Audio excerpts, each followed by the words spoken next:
नाज़रीन, साल 2022 को किन लफ्जों में याद करें? अभी तो ये हल्का सा टीजर है, पूरी फिल्म आनी बाकी है। ये थे आपने एयरपोर्ट दे दिए आउटसोर्स, ये अजीब सी बात है, एयरपोर्ट आउटसोर्स कर दिए हमने। पाकिस्तान के जितने भी एयरपोर्ट्स हैं, यानी कि 3 एयरपोर्ट्स, उनको आउटसोर्स किया जा रहा है। 3 बड़े एयरपोर्ट इस्लामाबाद, कराची और लाहौर आउटसोर्स करने का फैसला कर दिया गया है। पूरा कंप्लीट एयरपोर्ट, ये तो सिक्योरिटी का भी इशू है ना। और सुनने में ये भी आ रहा है कि इंडिया पाकिस्तान की यूएस एम्बेसी और इन तीनों एयरपोर्ट को खरीदने में इंटरेस्टेड है। मेरे भाई देखो, बात सीधी सी है, जब तक बिकने वाले बिकने के लिए तैयार हैं, खरीदने वाले को आप गालियां दे करके उसका मुंह नहीं बंद करा सकते। इन 8 महीनों में बेरोजगार हो गए हैं, मतलब समझते हैं आप लोग? ये नौबत आ गई है। पहले मोटरवे गिरवी रख दिए थे हमने चाइना के पास, इवन के मोटरवे पाकिस्तान का खुद का नहीं है जिसपे हम चलते फिरते हैं। इन हालात ऐसा ही बता रहे हैं कि सब कुछ बिकेगा यहाँ पे। और जो आप इंडिया का कह रहे हैं, मेरे ख्याल से इंडिया डायरेक्ट तो नहीं आएगा, उनके कुछ ताजिर जैसे। मुझे तो लगता है आने वाले टाइम में सांस लेने के लिए भी हम लोगों को किसी की वो मतलब इजाजत लेनी पड़ेगी, या उसके लिए भी कर्ज अदा करना पड़ेगा। लानत भेजता हूं मैं ऐसी जमहूरियत पर जहां जमहूर की जान किसी काबिल नहीं है। ये चोरों का मुल्क है, ये करप्ट मुल्क है, यहाँ किसी कोई महफूज नहीं है, ये दहशतगर्दी का शिकार है। व्यूअर्स, आज हम एक इंडियन के बारे में बात करने वाले हैं जिनका नाम है गौतम।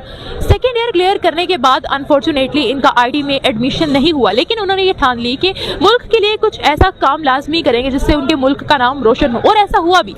बिलावल साहब के बारे में बात हो रही थी, चलो पेशेंट को आज ऑन एयर कर देता हूं। अगला ये जो वजीर आजम आपका होगा ना, ये नहीं, उससे अगली वाली बारी बिलावल की है। और बोलो, क्योंकि उन्होंने घर में ही अपना वर्किंग स्टेशन बना रखा है, रिसर्च उन्होंने बहुत ज्यादा की है और होममेड मिसाइल बनाया है जिसका नाम उन्होंने रखा है पासू पतास्त्र। और मैं आपको बता रहा हूं, एक पूरा रिजर्व फोर्स एमचा मसूद के पंशर वैली में, दे आर रेडी। उनको फाइनेंसिंग मिले अमेरिकन से और हिंदुस्तान से, और फिर इनके साथ एक बहुत बड़ा सिविल वॉर हो सकता है। आप ये बात जान चुके होंगे कि टीटीपी ने अपना फॉर्मल गवर्नमेंट बना लिया है पाकिस्तान में। इसके ऊपर कल हमने एक वीडियो भी डाला था, जिसके बाद से दोस्तों पाकिस्तान के होम मिनिस्टर ने एक बयान दिया कि टीटीपी का खात्मा करने के लिए वे अफगानिस्तान में बॉम्बिंग करेंगे। तो दोस्तों इसी पर तालिबान की गवर्नमेंट ने रिएक्शन देते हुए पाकिस्तान की खिल्ली उड़ाई। उन्होंने कहा कि अगर ऐसा कोई हरकत पाकिस्तान अफगानिस्तान में करता है तो पाकिस्तान को 1971 की तरह अफगानिस्तान के सामने भी सरेंडर करना पड़ेगा, वैसे ही जिस तरह से पाकिस्तान ने भारत के सामने सरेंडर किया था। और साथ में तालिबान ने यह भी कहा है कि अफगानिस्तान बड़े बड़े साम्राज्य का ग्रेवयार्ड है, और अफगानिस्तान में अमेरिका और रशिया जैसे बड़े बड़े पावर नहीं टिक पाए तो पाकिस्तान किस खेत का मूली है। और दोस्तों दूसरी खबर यह है कि भारत के 12वीं कक्षा के एक विद्यार्थी ने 5th जनरेशन का मिसाइल बनाया है, जिसका नाम उन्होंने दिया है पशु पटास्त्र।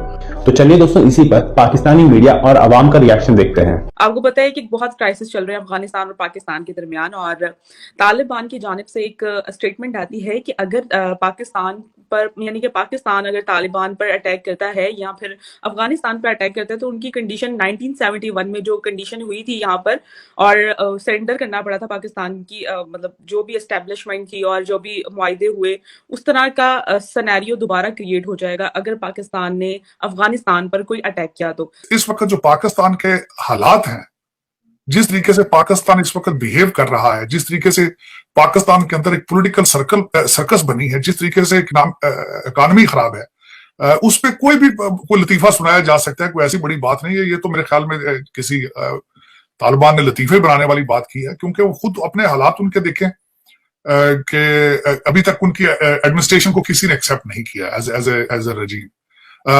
पाकिस्तान से आके डॉलर क्यों लेके जा रहे हैं? क्योंकि उन्हें अपनी हर चीज कैश लेनी पड़ती है। इस वक्त तकरीबन $15 मिलियन पर डे के हिसाब से पाकिस्तान से स्मगल होकर डॉलर जा रहा है। उसमें गलती पाकिस्तान की है। उसकी वजह यह है कि अगर देखा जाए तो इस वक्त पाकिस्तान खुद पाकिस्तान के साथ सिंसियर नहीं है, उसको सही तरीके से ऑर्गेनाइज करके उसको सही चला नहीं रहे हैं। लेकिन अगर चलाएं तो, लेकिन ये अगर देखा जाए कि Afghanistan can do something to Pakistan establishment या Pakistan to do militarily, that is, मैं समझता हूँ कि he must be living in fool's paradise. ये बिल्कुल ही बेतुकी सी स्टेटमेंट है, doesn't make any sense. Afghanistan जाकर पहले हमारे एस्टेब्लिशमेंट जाके उनको जब रशिया आया था, सारी मिलिट्री ट्रेनिंग तो सारी हमारी एस्टेब्लिशमेंट, हमारी आर्मी ने, सोल्जर्स ने दी थी। आज वही बातें कर रहे हैं। अफसोस है, इसमें हमारी अपनी फॉरेन पॉलिसी की गलतियां हैं, हमारी गलतियां हैं। अफगान महाजरीन को रखना, फिर उनको पूरे पाकिस्तान के अंदर इस वक्त स्प्रेड हो चुके हैं, खुले फिर रहे हैं बिल्कुल। और वही पाकिस्तान को एक दहशतगर्दी में, जिस तरह वो स्लीपर सेल है उनके बने हुए, ये पाकिस्तान की अपनी गलतियां हैं। यूएस एड से डॉलर बनाने के चक्कर में हमने मुहाजिरीन अपने सर पे चढ़ा लिए। अफगानिस्तान में जब रशिया आया तो डॉलर बनाने के चक्कर में हमने मुजाहिदीन की कैंप बना लिए यहाँ पे। तो ये सारी हमारी अपनी गलतियां हैं, इसमें उनका कसूर नहीं है। हमारी इस वक्त एस्टेब्लिशमेंट डीमोरलाइज हो चुकी है, ये वाकई फैक्ट है। खान साहब ने उसमें रोल एक अदा किया है।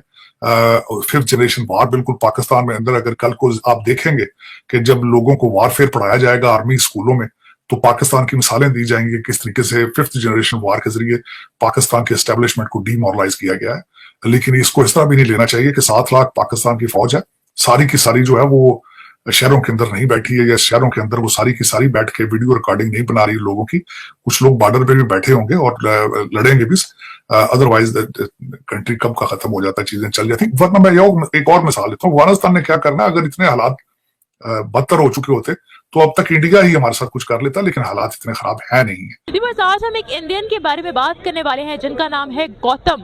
सेकेंड ईयर क्लियर करने के बाद अनफॉर्चुनेटली इनका आईटी में एडमिशन नहीं हुआ, लेकिन उन्होंने ये ठान ली कि मुल्क के लिए कुछ ऐसा काम लाजमी करेंगे जिससे उनके मुल्क का नाम रोशन हो। और ऐसा हुआ भी, क्योंकि उन्होंने घर में ही अपना वर्किंग स्टेशन बना रखा है। रिसर्च उन्होंने बहुत ज़्यादा की है और होममेड मिसाइल बनाया है जिसका नाम उन्होंने रखा है पाशुपतास्त्र।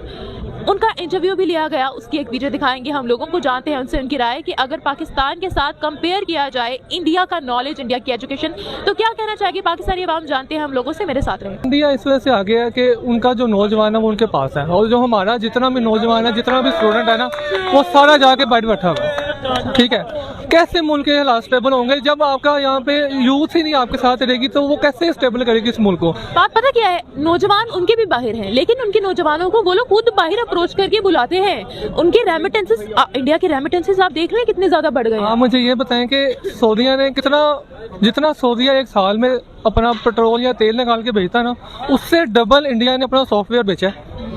उससे डबल इंडिया ने अपना सॉफ्टवेयर बेच के उससे डबल पैसे कमाए हैं। वो तेल लगा रहे हैं, ये अपना सॉफ्टवेयर बेच के इतना पैसा कमा लिया उन्होंने।